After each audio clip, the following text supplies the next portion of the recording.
you're one member of the tribe, and there's how many? 5, 12, 150. But I have to say, looking around the room when you were singing, everyone's like, Cross my fingers and never say never now. Now. can I pick your chin up off the floor? I feel the same way. All right. We're going to get to all of that in just a moment. But first, I want you to know how grateful I am for today's podcast sponsor, my friends at FitAF Nutrition. They are Eastern Pennsylvania's leading meal prep company. FitAF offers meals of multiple sizes for people with various health goals. And you know what I love about this company? They use high-quality ingredients like grass-fed meats, wild fish, and locally harvested produce. And all right, for you parents on the go, they even offer family meals. Go to fitafnutrition.com, place your order by Thursday at midnight, and get fresh, prepared meals delivered right to your door on Sunday. Use code Leckey at checkout to get 20% off your first order. Here we go, buddy. It's the Ryan Leckey Show. Hey, what's going on, peeps? And welcome back to another episode of the Ryan Leckey Show. Look, if you love rocking out, local music, there's a lot going on with the music scene in northeastern and central Pennsylvania, and really our part of the Commonwealth. We are really gonna blow the lid off of it in today's episode with a talented musician, somebody who I'm like, oh my gosh, this guy's voice, it's like butter, but also playing a gig in northeastern Pennsylvania on April 12th that we're gonna get to. April 12th, 2024 at the FM Kirby Center in Wilkes-Barre, Pennsylvania. The one and only Jordan Ramirez. What's up? What's up, First man? of all, I'm so jealous of that hair, by the way. Thank you. Yeah, Thank you. amazing. The outfit, the hair, and the voice. Wait until it's coming. It's coming. We're going to give you a taste of what you can expect on the local music scene April 12th at Wilkes-Barre in just a little bit. But I really wanted to kind of pull back the curtain, so to speak, on local music, right? I think the element, whether it's here or around the country, has changed after the pandemic. The local music scene, what musicians are doing, so we got to dive into that. And I do want to preface this conversation is how we got to know each other is you ended up becoming the art director of Ryan Leckey Media. Yeah. I love it. It's Yeah. kind of crazy. And all of a sudden when, my team kind of went down the rabbit hole on your Instagram before you came here, they're like, have you heard this guy sing? So we hired you for the amazing talent you have with editing, design work, lighting, everything. You're like a true Renaissance man and Thank what you you. do with documentaries. But then when we heard you sing, I'm like, oh my gosh. And what's amazing, when you're not with us, you're out on like a little tour. You're touring. Try to. Okay, so let's talk first and foremost. What is the band you're a part of? And then I want to kind of pull back the curtain on the local music scene. Okay, so the band is called the TRiBE. We started as Jordan Ramirez and the TRiBE, and then we made a change to just the TRiBE. I had joined it, and we tried to make it more of like a brotherhood and, anybody can be part of the TRiBE. So cutting my name out of it was kind of the idea there. But yeah, it's a funk band, funk, hip hop, soul. And we've been together probably like 5 years. And it's made up of people who also have full-time gigs. Yes. Yeah. Yeah. So we've always been juggling our professional lives and our musical lives, But I still think we're pros. It's just, we have a lot of off time from music. Usually we take the whole winter off. We usually don't rehearse, so we kind of just show up at gigs and, And we'll figure give a it little out. taste of that, by the way. So you're one member of the TRiBE, and there's how many? 6, 5, 12, 150. We kind of are keeping the doors open in regard to what the TRiBE looks like from here on out. Oh, got it. So it's not just people who perform. When you say 150, are you talking like it's like the shows, it's the fans, everyone's the TRiBE. Yes, I mean that's the spirit of it, and I think in regards to actually the players, we're looking at just opening the collaborative doors so that, if this guy plays the tambourine really well and we want him on a show, I can do tambourine. that's what I'm saying. Can I play at the Kirby? I love a good tambourine solo all day. All right, so let's dive into this, though. I think what is so amazing, right, or just how local musicians, there's so much talent. I mean, in our part of Pennsylvania, with local artists who kind of do this as a side gig, but they literally are top-notch performers. So how did you ultimately get into performing and songwriting? Because this is not like your first rodeo with it. No, so I think, it's interesting based on my professional career, my work in video editing and audio engineering and stuff like that, is I started with making beats and doing stuff on the computer. and with a microphone like this in a closet and making music that way. So I did that. I'd played guitar and stuff, but I'd never performed until I was like, I think 24 was the first time I performed. You hid that voice from people until you were 24.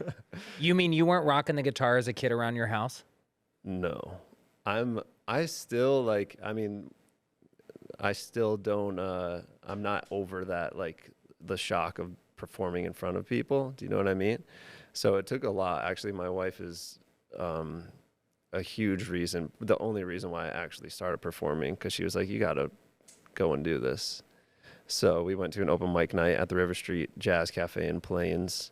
I met a really good buddy of mine, Mike Steck, who is also an amazing musician, and he kind of like encouraged me that night and was like, dude, you got to do this more often. So I started doing it more often. I made it my job for a little while, playing covers and doing stuff like that, and just got burned out doing that, and then realized that I have other things that I like. I like making films. I like doing video editing. I like all this other stuff. So I started opening that angle of my life, and then music has been fun and on the side. But with regard to the TRiBE, like it's a serious like effort, you know, like when I go home from work, when I'm on the weekends, you know, apart from being a husband, like that's what I'm working on usually, you know. How would you say people have described your voice? Because I've heard it, and in my head I'm like, oh my God, it sounds like this. But I mean, it sounds like Jordan, I should say. It's unique, it's original. But has anyone ever compared you to other singers? You're like, oh, you have a little bit of this, a little bit of that. I think you said it. Probably unique is the one that I get the most often. And I mean, unique is funny because it's not necessarily a compliment, but it's unique. I know that for sure, you know? But I think it's not one of those, you know, when you meet people and they're like, oh, describe the friend you met the other day. And they're like, well, she's unique. Yeah, it's right. not that kind of unique. I think for you kind of remind me a tinge of like, and I hope I pronounce this right, Ray LaMontagne. Is that how you say it? Yeah, I mean, his voice is like butter. honor. And when we went down the rabbit hole, because of course we like to, you know, investigate people who may come work at Ryan Leckey Media, listen to your voice, and I'm like, oh my gosh, that's what he sounds like a little bit. That's amazing. I mean, he's one of my favorites, so it's like, that's an amazing compliment. Thank you. Got it. All right, let's talk about music as a whole in the local scene. I mean, I really feel like local musicians don't get the credit they deserve, right, for the songwriting skills, because sometimes a lot of musicians perform, whether it's in our area or around the country, and it's always covers, it's other people's musics, and they don't have an opportunity to perform a lot of their originals, right? What has kind of changed with the music scene over the past few years, even with COVID? Wow. I mean, the original music scene in Wilkes-Barre, Scranton area is crazy. I mean, like the range of bands that play here, genre speaking, just like any genre you could find, you will find a great band. And some come into the scene for a while and disappear. And then there's mainstays that have been, you know, doing things like we have for years and just chipping away at this idea. But like all of them are you know, friends of mine at this point. It's like you end up going and seeing shows. It's a network. It's a community, you know, so it doesn't even matter what the genre is, but there's so many good songwriters and there's so many good bands in this area. So like, and it's very supportive of, I feel like everyone's very supportive of one another. So I think generally speaking, we show up to each other's shows and stuff when we can, which is an effort, because you never take time off. You know, if you're going to somebody's show, you're not working on your own craft. So it's a level of respect that these local musicians have for each other. That's amazing. Let's talk about your songwriting, though. Where do you draw some of that inspiration from when you're writing original music? That's a good question. I think I was telling somebody this the other day that I wanted to be a novelist initially. I wanted to write a book or several books, and like as a student trying to do that, I was like overwhelmed by the idea that I have to get something that a huge project that takes years to finish. And writing songs was just like, I could wrap this up in 20 minutes and have something, and it's done. So I liked the idea of being able to finish things. So I started writing songs probably when I was like 12 years old and could play like three chords on a guitar. But it's still, you didn't start performing till you're like 24. Yeah, I didn't perform. Did you hide everything in like did your mom and people know like, oh my God, he's writing music? Or were you like, let me just keep this a secret? I put it on the internet. I don't think I shared it too openly. Sometimes maybe there was something I was proud of, but I'll also like retroactively delete things, like listen to it a week later and be like, nah, that wasn't it. But in any case, like what I'm inspired by when I write, I don't even know. A lot of themes of faith and love and struggle, but like trying to make the best of things, I guess. My favorite songwriter, believe it or not, is David from the Bible, the Psalms. It's got some pretty heavy stuff. You should check it out one time. Interesting. I thought you were going to be like, it's Stevie Nicks, it's this person. I should say lyricists. Musically, I couldn't even. Is it tough to nail down a favorite singer for you and an artist who you're like, wow, they get it? Yes. I love, I'm hugely inspired by old school, like 90s hip hop stuff. So like there's a ton of artists that are amazing in that regard. 90s hip hop. When you say 90s hip hop, are we talking like Missy Elliott, Darain, Super Duper Fly? I mean, she's a legend. Fantastic. That was my jam. I was a huge Missy Elliott fan, still am. Yes. I dressed up as Missy Elliott multiple times remember the garbage bag suit? Really? Yeah, from Darain. Yeah, that was my thing. I love Missy. I would love to see Yeah, that. I think we have photos of it, and I love Missy Elliott. I thought she's such a talented musician, artist, right? And then when she came out in the garbage bag outfit, and I really believe some of the Darain, she called it, the background was pulled from Tina Turner's song, I Can't Stand the Rain. That's what I love. I think it's called I Can't Stand the Rain. I might have the wrong title of the song. That's so important, actually, that you brought that up, because that's like why that's not the whole reason why I love old school hip hop, but they did so much sampling. So just taking songs, old jazz songs, like popular music like that, and make it into a beat. So I love doing stuff like that. Yeah. So that's where I started making music, like kind of looping things and making things digitally on the computer, and then adding my guitar over it. So yeah, there's a lot of ways that I've been like attacking making music, but it's all over the place. But I was about to mention Cake, the band Cake. It's just like, if you listen to their stuff, it's so distinctly them. And I've always wanted to try to have music that is unique and distinct and stands out as its own thing. And I think it's because it's a challenge to do that, because you're constantly borrowing from influences and amazing performers in the past and genres and all this stuff.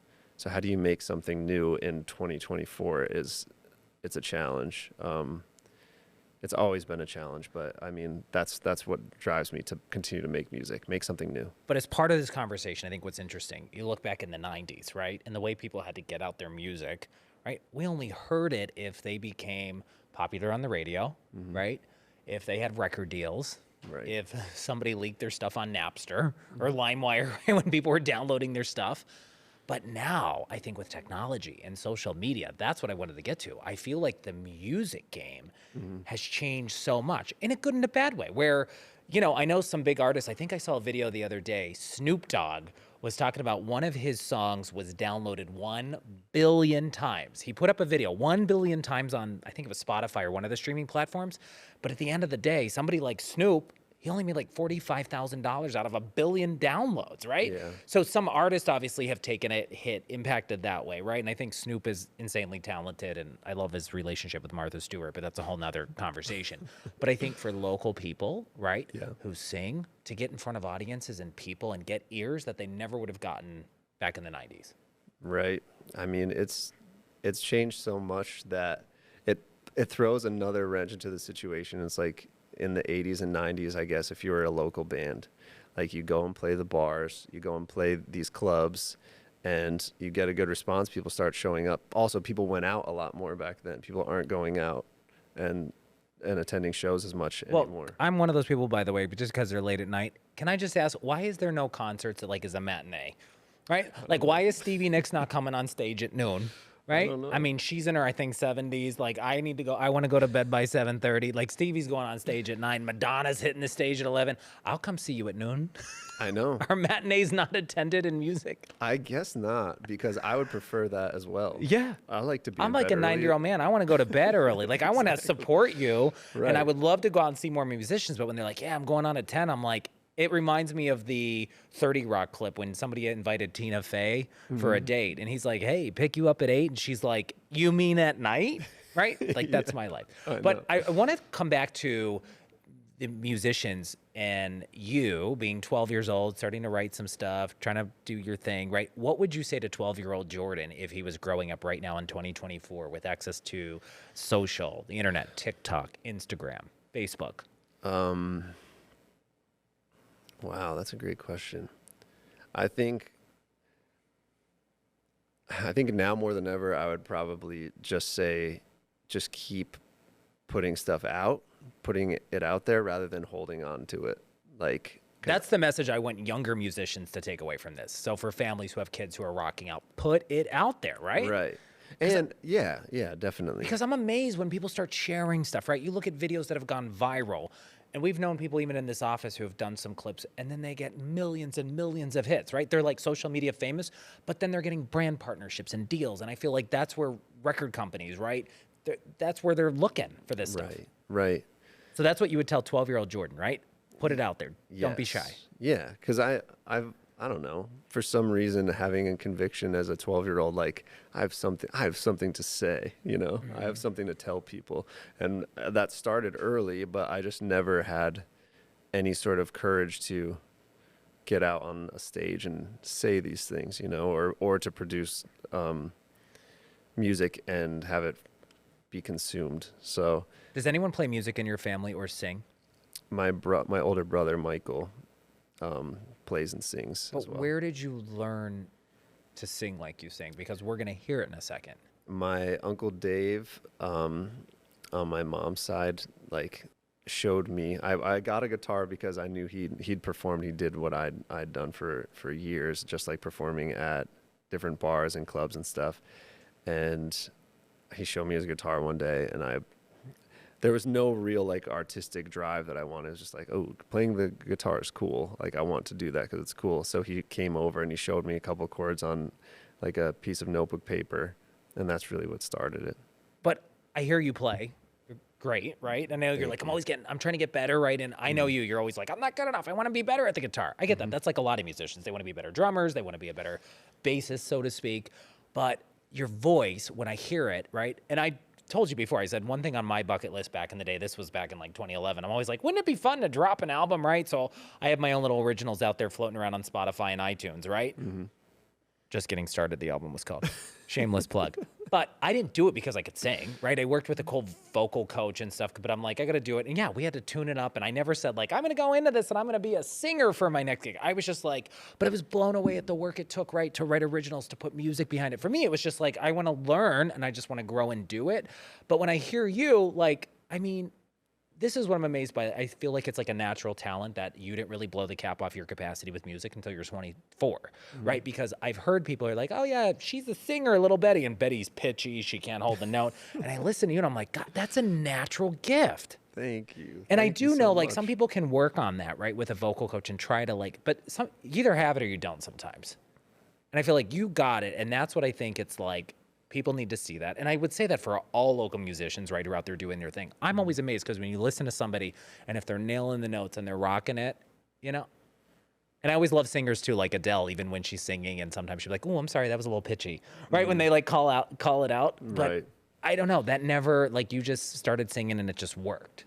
No, I wouldn't say that. I think, well, actually, I don't know, because I'm super hypercritical of anything that I make. It's like, you ever like hear yourself on a voicemail or something, hear your own voice? Well, I've had to hear my own voice for... like I think this doesn't make sense. No, yeah. It was funny because I would, no, it gets annoying. Like, I hate hearing myself sometimes, right? I remember, like, when I worked in television news, I'd walk into my neighbor's house and maybe a story in the morning was on the 5, and I'm like, oh my God, turn it off. Exactly. But when you sing, are you like, oh my God, that's me? Sometimes, I mean, like, at this point, like, I've done it long enough that, I'm not, like, cringing the whole time. But there's things where I'm like, man, I could have done that better. So, like, I guess probably hearing yourself from the first time when you went on air and like... Oh, yeah, I sounded like a little mouse. It's, like, crazy my hearing voice yourself. track, yeah. It's, like, kind of trippy. So I still, like, I've been doing it for so long, like, I'm not over that yet. Do you know what I mean? Do you get stage fright? And, I mean, when you started this, were you a nervous Nelly in front of people? I was a nervous wreck, yeah. I think this, performing in an environment like this, like something recorded, I'll get a little nervous, but like for some reason now on stage, like I'm usually pretty cool. Plus you have the band backing you up, right? Yes. And I mean like calm, but I mean, right before I go on, like usually there's inevitably you get something brewing up. I don't know what it is, but like a little intensity, like I don't know, like I guess it's anxiety, stress, like excitement all mixed together. But it's good. It usually is like, I don't know, puts you in the moment, Let's talk about the song you're going to give us a taste of, and then we'll dive in more of the show. Okay. When did you write this song, and what's it called? So I think I'm going to play a song called Empty Nest, which was just written probably in the last 2 months or so, and I play it with the TRiBE. It's just like a simple, funky, happy, uplifting type tune.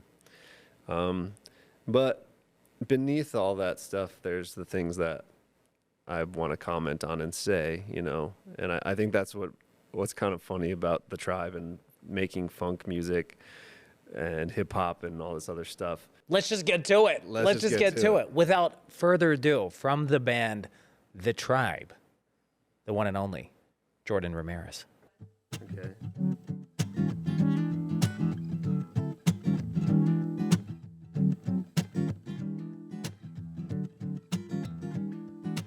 Empty nest, yes, one misdemeanor. You call it FDA, Poison Control Center. The doctor called, make you wanna feel better. Cross my fingers and I never say never now.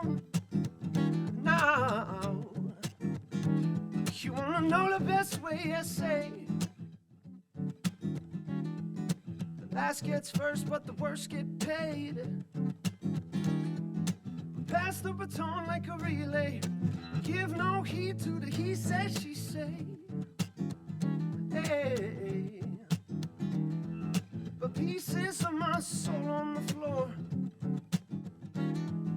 I make my way just knocking on doors. The kingdom come in a pamphlet. I can't even understand. No.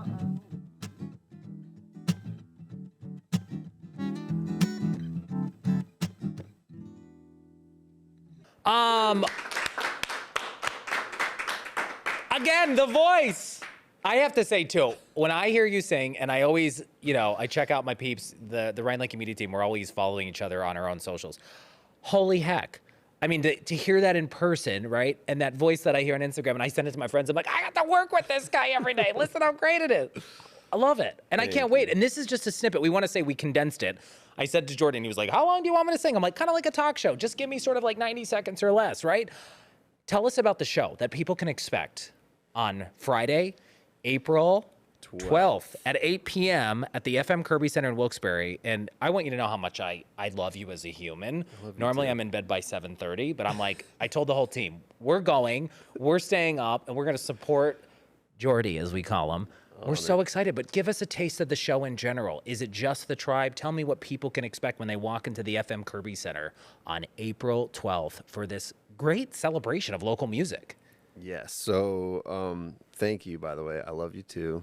And Justin Mazer, who is an incredible musician. He's played with Cabinet. He's played with. I love Cabinet. Oh, Yes. really? Okay. So Yes. I actually got to interview Cabinet way back in the day when they first started. No way. Yeah, probably like 15, 16 years ago. I love them. So yeah, Justin has done so much, and he's opening which is just crazy to us. Like he's opening the show with his trio for the TRiBE, and you'll be blown away by what you hear as soon as you walk in the door. So he's a phenomenal guitarist. He's toured all over. I want to say for sure. I know for sure the country. It could be even more than that. So to have somebody of musicians of that caliber. Open the show is like, it's amazing. It feels great. Is this the biggest show you've ever done? I don't know. I would say maybe like locally, I guess it means the most. It's like Kirby Center is for a Wilkes-Barrian, like that's like the end goal of your performance aspirations once they start, And describe the setup too at the Kirby Center. It's going to be like they're kind of doing something different with this show. Yeah, so it's a part of the Chandelier series is what I believe it's called, and I think it'll be, if you're familiar with it, there's the stairs that go up and around, and it should be right under there. And they've done it before in the past, and I mean some really amazing people have performed there. One that comes to mind, I'm pretty sure Billy Strings, I'm not sure if you're familiar with the name, who is now, he's playing arenas and stuff, like was there a couple of years ago. So it's just like, it's just cool, Who knows? It could take off from there, and then Jordan will be like, hey, I'm going on a world tour. It was great working with you. Yes, Peace out. imagine. Be honest, if you guys, because easiest way to follow you is on Instagram. Yes. And the band's Instagram is? At the TRiBE Online. At the TRiBE Online. Do you ever think, hypothetically, your stuff gets out there, you're doing stuff, you get picked up. Would you ever want to do that as a living? A gig, traveling the country, the world, being the leader of the TRiBE, but performing nonstop? I don't know. I don't know what it would look like in nowadays. Like I don't even know what that would mean. Like I like doing so many other things too, but yeah, heck yeah. Actually, now I'm thinking about it. Of course, yeah. I want to go to Japan. I want to go to these other places, and there's no way I'm going to be able to do that, in a condensed period. Like I can see it 100 places in a year, but the length or like how much bandwidth do I have to do that for the way that I don't know, like the Rolling Stones have done or something, like a 40-year career or something like. Traveling constantly is insane to me. Like I get gassed going to Bethlehem and back for one night. You know what I mean? I get gas going out at like 8 o'clock at night. I know, but I know you are a different breed though. You're just 4 hours ahead of everyone else on the planet. I am. 4 a.m. I'm up ready to go.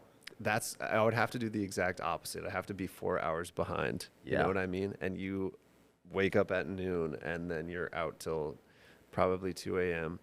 And I've done that for a little while sometimes, and it's brutal. So physically, if I was able to handle it, if my wife was okay with it and was able to, ideally she would be able to come with me.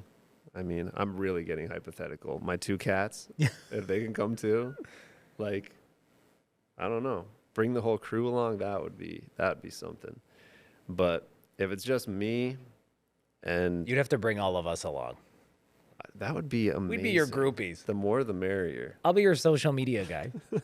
I have to say, though, I think, one, your message to people, right? If you have kids who are young and they're exploring the talent, like, shoot your shot, right? Share the clips. Share the music. I feel like sometimes there's so much great talent, and maybe social's the break to catapult somebody into their dreams. Yeah, it feels like it's like the only option. It's like, you're probably not going to get discovered at the rock and roll club down the street. You're probably, not going to go to a showcase or I guess like, the TV shows that have like contest TV shows and stuff, like that's really rolling the dice.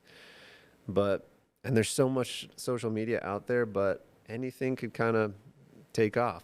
In our circumstances, nothing has taken off, but I've also not put the effort into that social media push, which we want to do. Like, we want to be making more, like we do here for clients. Like, I do this for businesses. I don't do this for my own business. This is my business, you know? Yeah. And that's what it is. It's about content now. And it takes me 2 months to turn something around that should really be 3 posts a week, all this other stuff. So that's what I want to get better at. And I know that the generations younger than me that are tapped in already, like, they're already crushing it. So yeah, I would encourage them to just continue doing that, because it feels like the only way, you know? I think the biggest thing is people have to come see the TRiBE and the other local musicians Friday, April 12th at the FM Kirby Center. You can get tickets on the FM Kirby Center's website, which is kirbycenter.org. Yeah, check it out. And if you forget that, you could just Google the FM Kirby Center Wilkes-Barre. It'll pop up right in Public Square. Such a beautiful facility. I love the team who runs that place. But just, like, come to the show, because, you know, there are a few people, I always say, I think there's a lot of talented musicians. They had matinee shows. I'd be there every day, right? But I'm so excited to see this on Friday, April 12th, to see you do your thing. Because, you know, our team feels this way, right? To have you here, like, in our presence every day, and I literally tell people this, you're like a Renaissance man, right? I meet you and I'm like, this guy can sing, he can write original music, if we need something for a certain commercial, right? And the graphic design work, and you do stuff that we're all like, how'd he do that? You know, you blow our mind, and I feel like you're gonna just, our heads are gonna explode when we watch you on this stage singing, because it's like we're so proud that we're like, we get to work with this guy. I'm honored. That's very kind. Yeah, and I tell you this all the time, and hopefully it's not creepy. I'm so grateful all the time that you had one of your relatives, who's a mutual friend of mine, right, introduced me one time when you were looking for just a new career change or whatever, and you're like, hey, you should talk to this guy, right, for Ryan Leckey Media. And I'm like, Jordan Ramirez, who's this guy, right? And they sent me his resume and portfolio over. I'm like, oh my God. I was like, maybe in 5 years we can afford this guy. He's amazing, right? But you always find a way and you try to make things happen.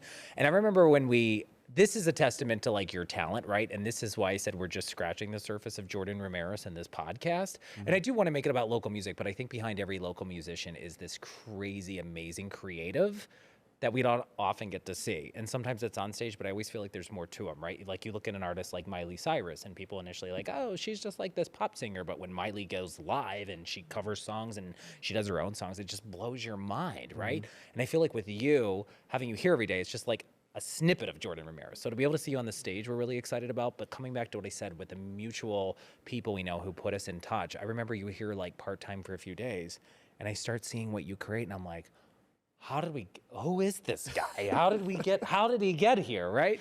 And I always said too, like, you know, in life, and I really mean this, sometimes in life when you hit a certain age, 31 in Botox years, wink, wink, that's me.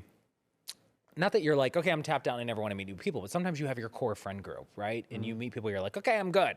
But I tell you this too, I was like, this is the friend I never knew I needed, and somebody I get to work with. Because you and I, like, when we're out, like, I'm constantly like a hummingbird. I have the attention span of a gnat. I know that. And I feel like you're like the human version of yoga. I'm around you and I feel like my blood pressure just lowers. And I feel like I'm so dialed in when I'm with you. I don't know exactly. Do you get whiplash from me? Be honest. Because I'm like, somebody said that to you today in a meeting, I think. They're like, do you ever get whiplash working with them? And you're like, kind of. And I'm like, how do I take that? But it's an amazing compliment. And I feel like I'm honored to work with you. Consider you a friend and my boss, of course, but it's like I should point out, I kind of had to beg him to do this podcast a little bit, because you are not somebody. I think what's amazing, you perform, but you're not like, hey, take my picture, right? All the time, I'm like, Jordan, get this picture. He's like, oh, do I have to? No, I'm honored, and obviously, like, whatever it is, the work, whatever you decide to do with this company, with this podcast, with whatever, I'm on board. So I appreciate you having me and being a part of it and being able to promote my little side project, you know. Of course. I have my team's back, but I have to say, looking around the room when you were singing, everyone's like, their mouth. I'm like, can I pick your chin up off the floor? I feel the same way. So that's why I'm really excited. I mean, to go to a show, and I jokingly say, oh my God, I should 8 at night. Like, for you, if it was 11 o'clock, we would be there at night, you know, because I'm so excited to see it. But I feel like when you sing, there's some people they sing and you're like, oh, that sounds okay. And it, they almost don't sound like themselves. But I feel like for you, we get this whole, I don't know, it's like this taste of like your voice and this aura that just comes off when you sing, and like the stuff that comes out of your pipe, so to speak. And I'm like, oh my gosh. So I can't wait. I can't wait. you. And I hope everybody Thank you. comes to this show. Me too. April 12th, FM Kirby Center, 8 p.m. It's going to be amazing. And it's a great way to celebrate local artists, local musicians. And please, if you're not following them on Instagram, at The TRiBE Online. check them out. Because our whole team stalks it. Like, did you see Jordan singing on this clip? It's amazing. So thank you so much. Is there anything you want to add before we wrap this up? Besides, like, did you always have that great head of hair? Thank you. He's like, I'm uncomfortable. I think if I had to add one more thing, it would be you have to check out Ryan Leckey's solo album on Spotify. Oh my gosh. No, it's on iTunes. The full album's on iTunes. And I want to preface it by saying, if you do that, please know that Ryan Leckey fully said, this is not my next chapter. This was for fun. This is it's an amazing work of art. It's a hot mess work of art. What you can pull off. The thing is the determination that you have. Everybody should be inspired by you and the things you do.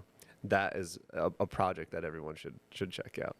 That's the final answer. All right. I'm done Sounds here. good. All right. I cannot wait. The TRiBE on the stage, I should say, under the chandeliers at the FM Kirby Center, April 12th, 8 o'clock, 2024. I'm so excited. I can't wait to see you. Great other local musicians do their thing.